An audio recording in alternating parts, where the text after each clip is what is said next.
Ang kaguluhan sa puso ng tao. Alam natin na ang kautusan ay mula sa banal na espiritu. Pero makamundo ako at alipin ng kasalanan. Hindi ko maintindihan ang aking sarili. Dahil ang mabubuting bagay na gusto kong gawin ay hindi ko magawa.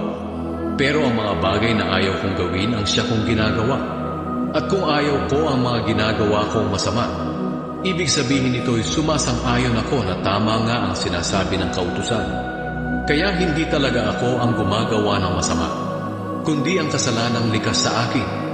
Alam kong walang mabuti sa akin. Ang tinutukoy ko ay ang makasalanan kong pagkatao. Dahil kahit gusto kong gumawa ng mabuti, hindi ko ito magawa.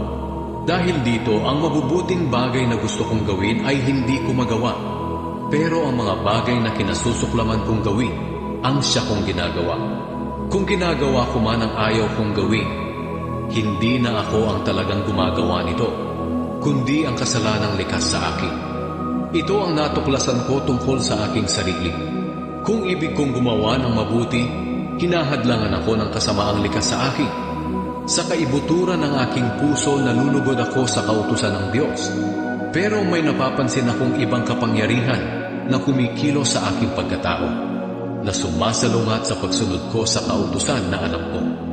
Dahil dito, naging alipin ako ng kapangyarihan ng kasalanang likas sa aking pagkatao. Kawawa naman ako.